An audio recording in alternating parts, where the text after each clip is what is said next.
जे एवढं सारं अनारशाचं पीठ मी रेडी करून ठेवलं होतं. आमच्याकडे मस्त असा पाऊस झाला होता. पाऊस चालू झाला का ना झाला, या पोरांचं लगेच पाण्यात खेळायचं काम चालू राहतं. 2 दिवस तांदळ पाण्यामध्ये ठेवले होते आणि त्यानंतर तिसऱ्या दिवशी काढले. थोडेसे फॅनच्या हवेला छान सुकून घेतले आणि त्यानंतर मिक्सरमध्ये टाकून लगेच दळायला घेतले. मिक्सरमधून बारीक काढून घेतले आणि त्यानंतर ना चाळणीनं चाळून घेतले होते. इथं माझ्याकडे होती सोजीची चाळणी. कोणी पिठाची चाळणी चाळतं, पण पिठाची चाळणी नव्हती माझ्याकडे, म्हणून सोजीची चाळणी चाळून घेतलं. 1 किलोला असा थोडा कमी गुळ होता आणि पीठ बी माझं जवळपास 1 किलो होतं. त्याच्यामध्ये गुळ टाकून दिला. त्यानंतर ना आता हे काही मिक्स होणार नव्हतं, म्हणून मिक्सरमध्ये टाकून ना बारीक करून घेतलं आणि सर्व पीठ मस्त मळून याचे छान छान छोटे छोटे गोळे करून घेतले आणि हे गोळे ना डब्यामध्ये भरून ठेवले. 2 दिवस पीठ माझं मुरलं की छान अनारसे बनतील. त्यानंतर म्हटलं चला आज आपल्याला स्वयंपाकाला सुट्टी आहे, म्हटलं थोडंसं मस्त बाहेर फिरून येऊ.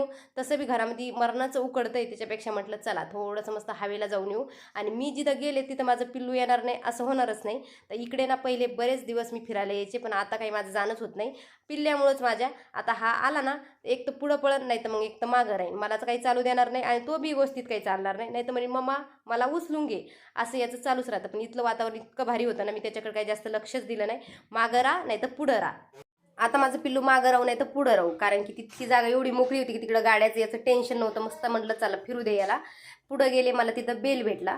म्हटलं चला हा बेल घेऊन जाऊ, कारण की ना एके ताईनं लावला होता. म्हटलं चला आपण बी लावून पाहू, उगला तर छानच आहे.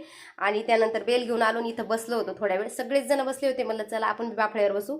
आता इथून जायची इच्छा होत नव्हती, माझी नाही माझ्या पिल्ल्याची, पण त्याला बळजबरी काढलं तिथून. आता तिथून काढलं म्हणून माझं पिल्लू असं हळूहळू हळूहळू माझ्या मागे येत होतं. मागं येऊन पाहते तर हा काय करतोय, दगडं घेतोय खिशात भरतोय, कशासाठी काय माहीत आता त्यालाच माहीत. आणि पुढं आला माझं पिल्लू बंगळून पुटकून असं पडून गेला.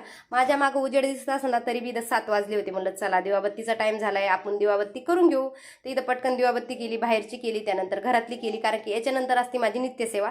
नित्यसेवेला मग बरंच वेळ जातो. त्यानंतर सेवा वगैरे झाली त्यांच्यासोबत, मग मी चालले होते बाहेर जेवण्यासाठी. तर जाता जाता म्हटलं चला थोडासा भाजीपाला घेऊ, कारण की शनिवारी बाजारला गेले आणि जेवढा भाजीपाला पाहिजे तेवढा आणलाच नव्हता. टमाटे लसूण ह्या 2-3 गोष्टी माझ्या संपल्या होत्या. म्हटलं चला इकडं चाललेच आहे तर घेऊन घेते. तिथं जाऊन ना मस्तपैकी जेवण केलं. जेवण होतं पुरणाचं, म्हणजे धोंड्याचं जेवण होतं. तर आता हे जेवण काय कुठं नाही, माझ्या सासूबाईकडेच होतं. तर तिथं मस्त जेवण वगैरे केले. आता सासून आयतं जेवायला दिलं, तर म्हटलं चला भांडे वगैरे पटकन आपल्याला आवरणच आहे. पटकन दोघी जावाने मिळून भांडे वगैरे आवरून घेतले. तोपर्यंत आमच्या पिल्ल्यांचं इकडं घसरगुंडी खेळायचं काम चालू होतं. चला तर बाय, श्री स्वामी समर्थ.